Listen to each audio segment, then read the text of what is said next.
Mecanoo started in Delft in 1984 and is a multidisciplinary architecture, interiors, and urban design studio consisting of creatives from around the world. And with extensive experience designing and realizing user needs, Mecanoo makes sure that each project responds to their philosophy of people, place, purpose, and poetry, and the changing nature of them. Because it is only fitting to take into account sustainability in this globalized world, so focusing on process, consultation, context, urban scale, and integrated strategies are keys to making culturally significant buildings with human touch. In this session, we will be talking about future architecture and how to make sustainable choices for it with Nuno Fontarra, one of the partners at Mecanoo today. So thank you so much for being here, Nuno. Yeah, pleasure. Sweet. So will you first tell us about Mecanoo and how it started? Yeah, so the story of Mecanoo is very simple. The starting up, it's actually kind of an inspirational story for students all over the world for architecture. So it was basically a group of students, of 5 students, that decided to do fresh out of school. I think even one was not finished yet. They decided to do a competition for a housing project, for social housing, and they won. And this is how the project started. So after that project, many other commissions came. Mostly especially back in the 80s, housing was a big, social housing was a big discussion here in the Netherlands. So it just basically started the office, and it has grown to what it is today. You know. Cool, such a simple start. And how would you describe Mecanoo's design approach then, and what was the main inspiration behind it? Yeah, so it's always difficult. So our design approach it's varies from project to project. No, so we used to say that we are contextualists, therefore we don't have a style, and our design approach always comes from the place or context where the building is placed. And the context is more than just the physical space that the building is situated. It's also the social context, political context sometimes.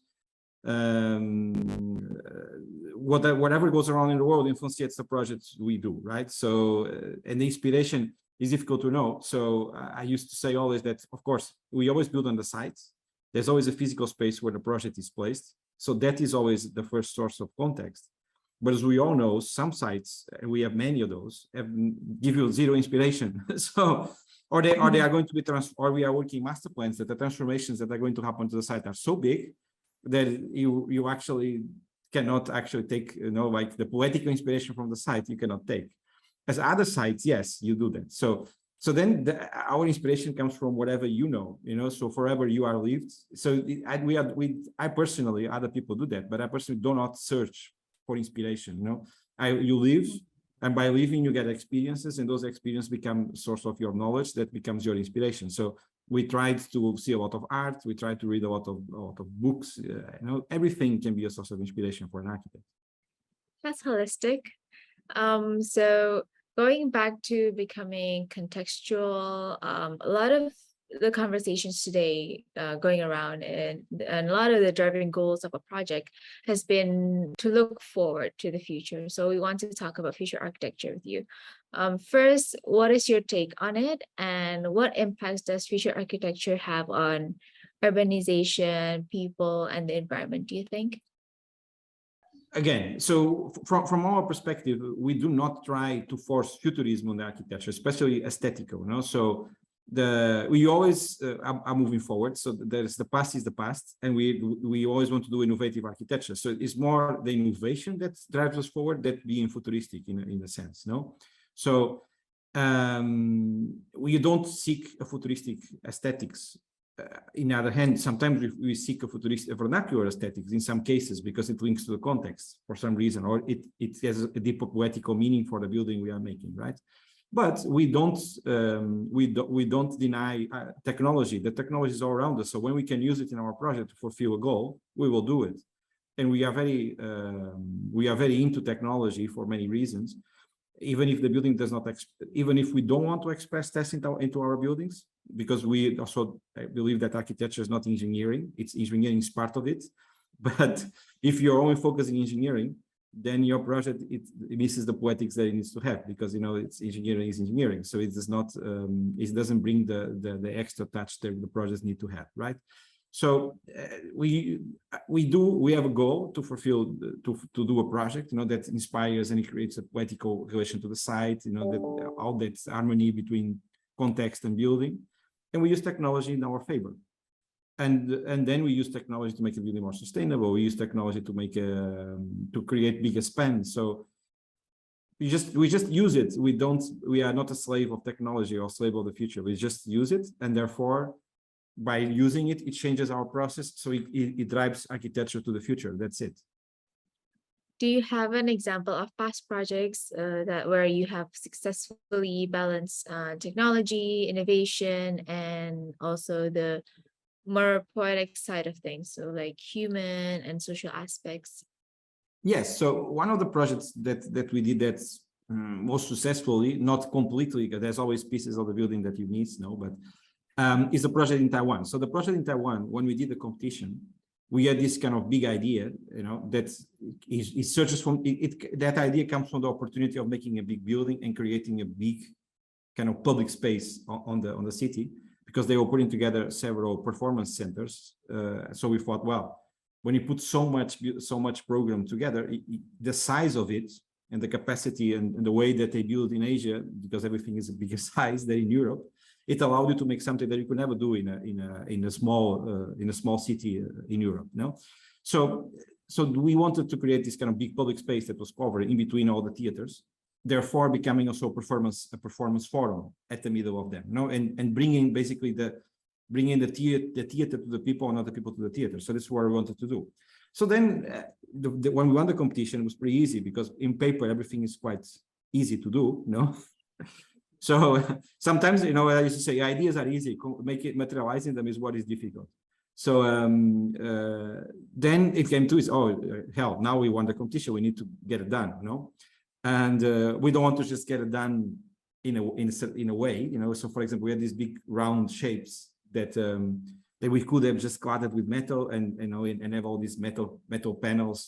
And do a cassette panel system that was there, the technology already to bend aluminum, but we didn't want that. It didn't have the expression that we wanted to have.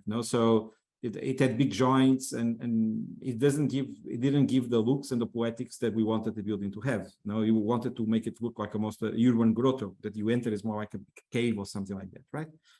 And we searched a lot to find the solution for it. And there was no technology in architecture at the time that will do it, because all the building technology was made with aluminum panels for cladding. And we could, if you use stucco, that we could do continuous surfaces, is exterior, very humid, it will rotten. Wood was not an option because it was just over the top expensive. So at one time we were looking actually, and we thought, it is actually not true that you need to do metal with joints, because bolts have no joints. So they have joints, but I mean, they have no open joints because the water will go in. So somehow we can use metal in another way. So we start looking in other industries. So therefore, I mean, we use technology of the past to make something which is new. So we discovered the city of Kaohsiung has a lot of boat industry there, and heavy. Normally not, they do yachts too, but mostly kind of cargo boats, heavy duty industry of boats. So we went to talk to them and say, hey, can you guys actually make a building, So because it's actually buildings, even this building, which is pretty big, is smaller than a big boat, and much smaller actually. So in a way, when we showed it to them, they looked at it and was like, yeah, well, we can. It's not our core business, it's not what we do. But because this building is so significant in the city, because it's going to be it's an icon for the city. It's a thing they are proud of. We thought, wow, we will do it, because it's like symbolizes also, they wanted to show us so that Kaohsiung is about that too. It's not just so they say, oh, it's a good opportunity to us to show what Kaohsiung is about. We don't want to do buildings after this. This is only building, because it's not profitable for us even to do buildings. Our industry is boats, but we will do this one for you. So what's what happened? They did it. And the funny thing about it is that then we did a lot of tryouts how we wanted the finishing to be, and many other architects wanted as smooth as possible, like perfection, smooth. We didn't want that. One reason was, if you as smooth in that kind of construction, as smooth as you go, the more technical it is to achieve, the more expensive it gets, because they just need to do it many times till it gets smooth like a yacht. And for us, aesthetically, it was also not what we wanted. So we wanted still to have this kind of urban cave, that kind of the refuge space from the urbanity that you can go in, like a cave, like a refuge.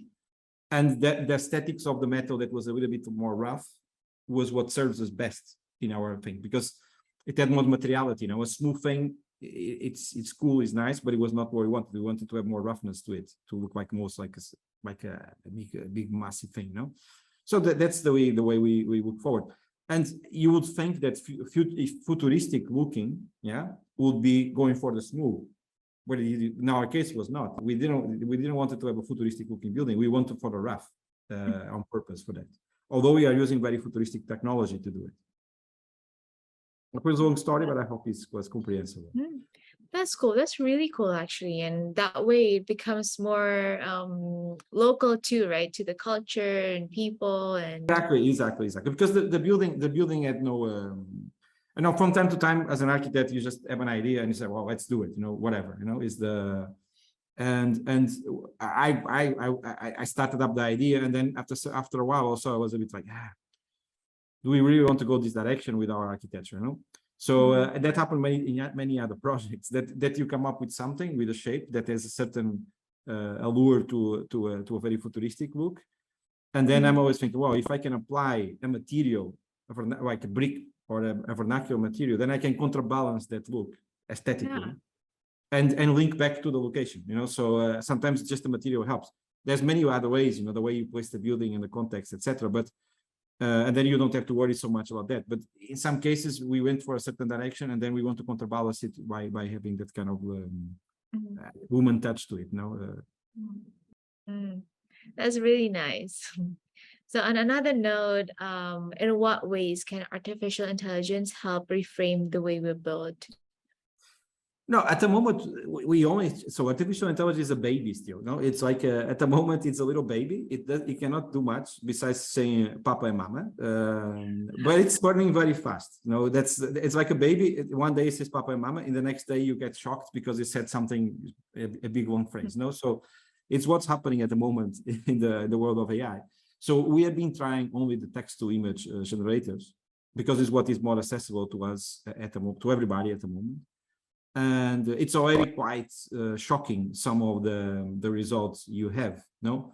For architecture, I don't know yet what is the impact, because the programs are not made to do architecture. They're made to do an image, and architecture is not an image, so it's much more than that. So, but what we'll be using it at, and that I think works well. And I don't say we are at the moment we're using it as a curiosity.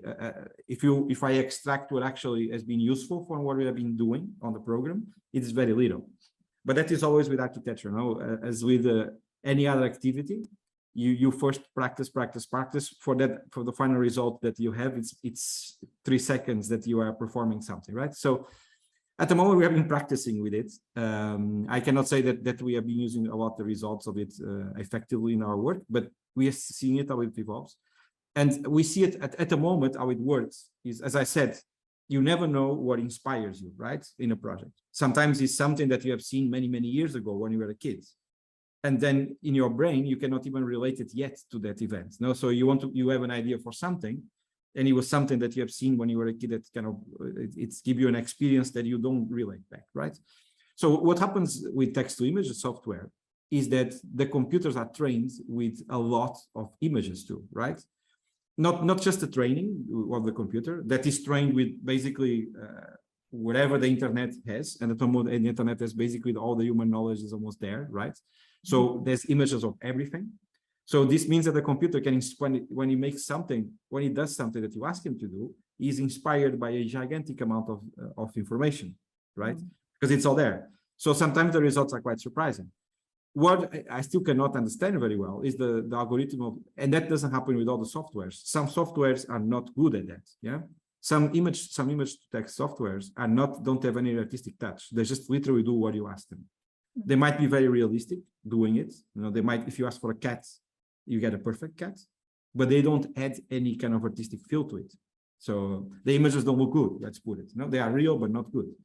But some of the other softwares, for some reason, which I don't know because I have no expert in computer science, they have a very cool and amazing composition and artistic touch to the pictures you get. So they become very useful for inspirational pictures and like now sometimes you use like an inspirational picture that is like the motto, the artistic motto for your project, right?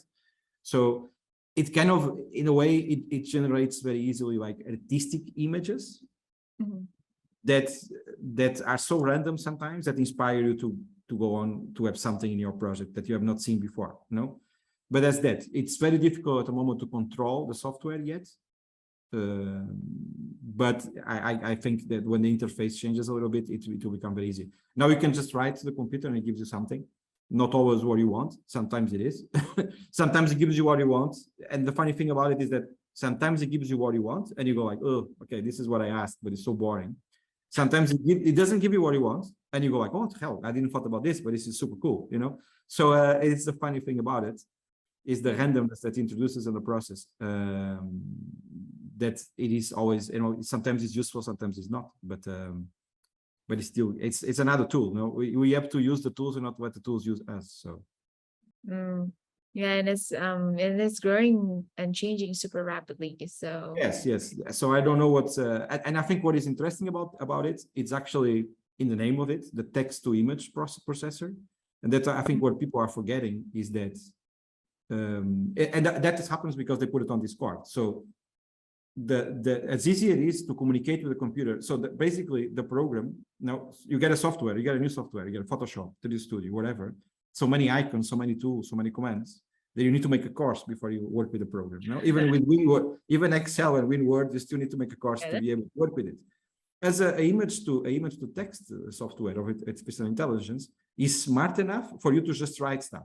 So anybody can come in and have no trainings in computer science and don't even know a computer and say write a text.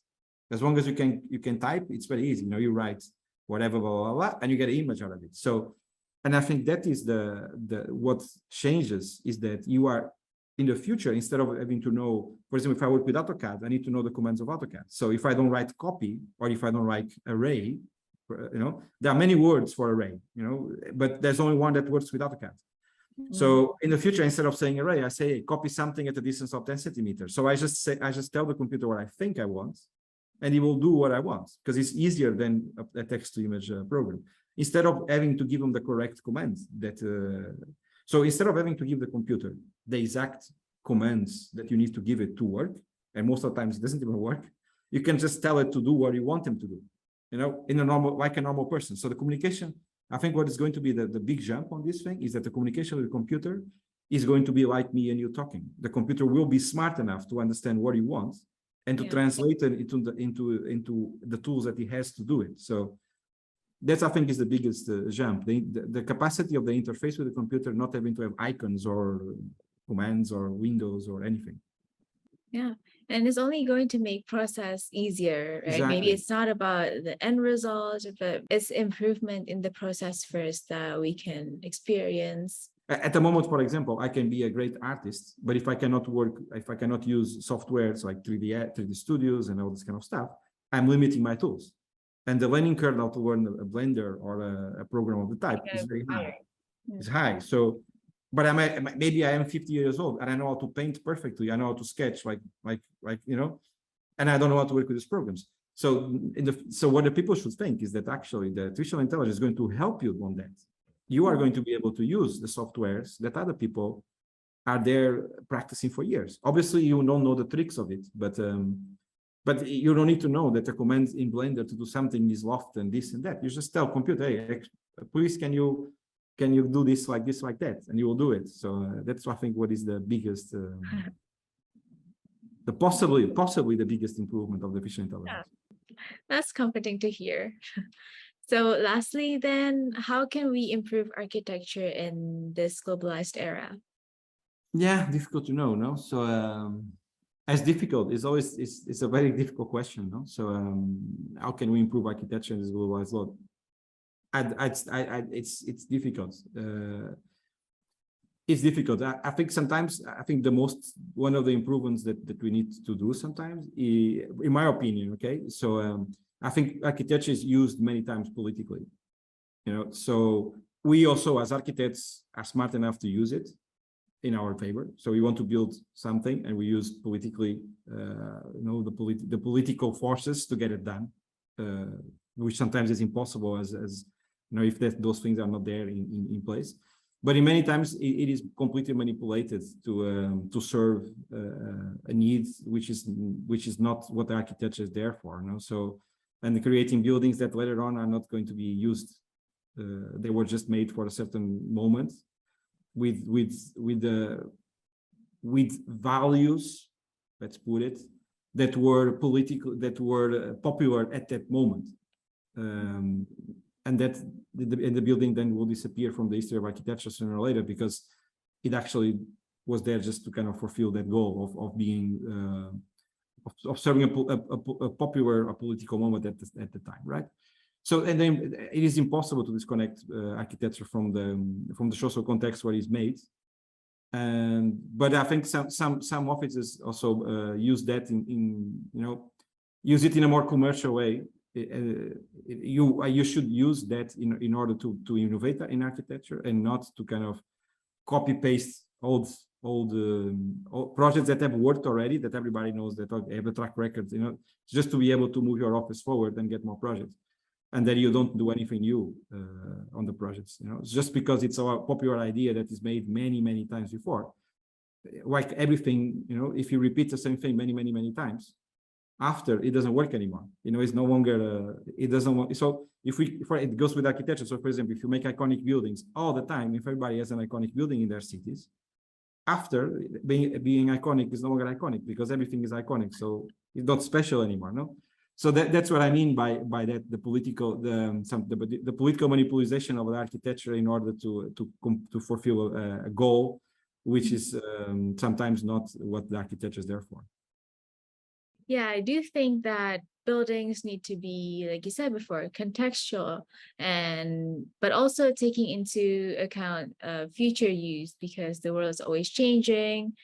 People and behavior are always changing as well. So if we want our architecture to sustain a long time and can withstand through time, we got to make sure that we use all these tools we have now to allow for changes to happen in the future, while at the same time not losing the human side of it, because architecture is always for people, and we make things for people. Exactly.